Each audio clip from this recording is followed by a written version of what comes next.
کروانا، لیکن صرف اپنے آپ میں ڈوب کر سوچو۔ میرے آقا علیہ السلام کے پیارے دیوانوں، بتاؤ تو صحیح، نماز نہ پڑھو اور اس کے بعد جنت کا خواب دیکھو۔ یہ علماء کرام میری پشت پر موجود ہے میرے بھائیوں۔ ہو سکتا ہے آپ سوچتے ہوں گے آخر یہ مولوی لوگ اتنا نماز پر زور کیوں دیتے ہیں، تو میں اپنے بھائیوں سے کہتا ہوں میرے بھائی، مولوی کی کیا حیثیت ہے، ہم کیوں زور دیں؟ اس پر مولا نے زور دیا ہے۔ پورے قرآن میں کسی عبادت کا حکم 1 مرتبہ، کسی عبادت کا حکم 2 مرتبہ، کسی عبادت کا حکم 3 یا 4 مرتبہ، لیکن نماز ایسی عبادت ہے، یاد رکھنا، جملے پر توجہ کرنا۔ اپنے جوانوں سے میں کہتا ہوں، پھر کہہ رہا ہوں، واللہ میں کوئی خطاب اور تقریر کے لیے آیا بھی نہیں، اور نہ میں کوئی باضابطہ خطیب ہوں، نہ میں کوئی خطابت کا فن جانتا ہوں، صرف ٹوٹا ہوا دل لے کر اپنی قوم کے جوانوں کے سامنے دل کا درد لے کر کے حاضر ہوا ہوں۔ اللہ والو، اپنے آپ پہ رحم کرو اور اپنے آپ پہ رحم کر کے سوچو کہ اللہ رسول کا فرمان کیا ہے، اللہ اس کے رسول کے فرامین کیا ہے۔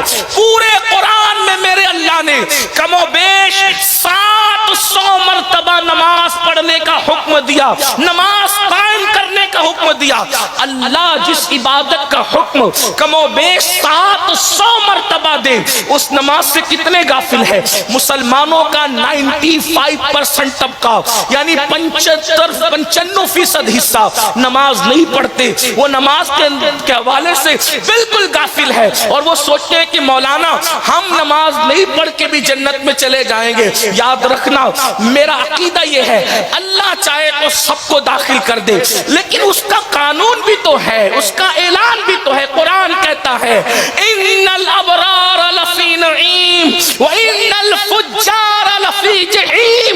قرآن کی ان آیتوں کا کیا کرو گے؟ قرآن کہتا ہے نیکوں کے لیے جنت ہے، اور فساق اور فجار یعنی پاپی، اللہ کے نافرمانوں کے لیے جہنم ہے۔ تو عرض یہ کر رہا تھا، کوئی نماز چھوڑ رہا ہے، کوئی شراب پی رہا ہے، کوئی زنا کر رہا ہے، کوئی عورتوں پر پاپ کی نظر ڈال رہا ہے، کوئی سود کے حرام دھندے کر رہا ہے، کوئی بیوی پہ ظلم کر رہا ہے، کوئی بچیوں کو ماں کے پیٹ میں کاٹ کر کے کٹر کے اندر بہا رہا ہے، بیٹیوں کو پیدا ہونے نہیں دیا جا رہا ہے، اور جو بیٹیاں پیدا ہوتی ہے ان پہ ظلم کیا جاتا ہے۔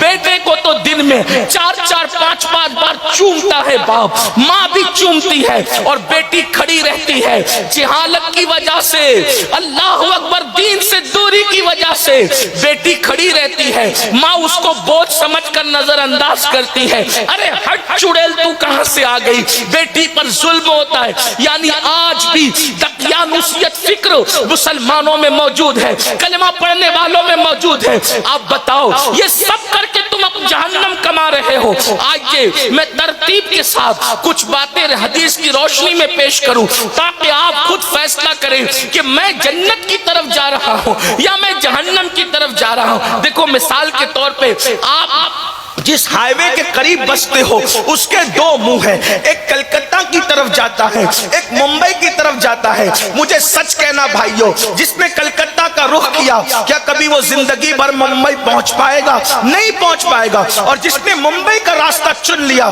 کیا وہ زندگی بھر کبھی کلکتہ پہنچ پائے گا؟ دونوں راستے مخالف ہیں، بلا تمثیل۔ جنت کا راستہ بھی الگ ہے، جہنم کا راستہ بھی الگ ہے۔ راستہ اختیار کرو گے جہنم کا تو جنت میں کبھی نہیں پہنچ سکتے۔ اللہ اکبر، اس لیے راہ چل رہے ہو جہنم کی، اور اس کے بعد تصور کرتے ہو کہ جنت میں پہنچ جائیں گے۔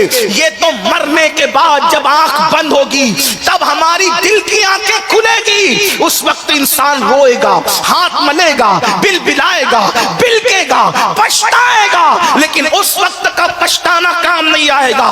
راتوں کی تنہائیوں میں گناہوں کے آشیانے تعمیر کرنے والوں، نرم نرم گدوں پہ لیٹ کر کے گناہوں کی فلمیں دیکھنے والوں، زنا کی فلمیں دیکھنے والوں، کانوں میں ایئر فون لگا کر کے پاپی گانے سننے والوں، دل کے کانوں سے سن لو، آج سے 1450 سال پہلے میرے اور تمہارے نبی نے فرمایا کہ جو اپنے کانوں سے گانوں کو سنے گا، گانے آج بہت زیادہ ترقی پر ہیں اور گانے آج بہت زیادہ شور شرابے پر ہیں، لیکن میرے غیب داں نبی نے، اللہ کے سچے نبی نے، خاتم النبی جن نے 1450 سال پہلے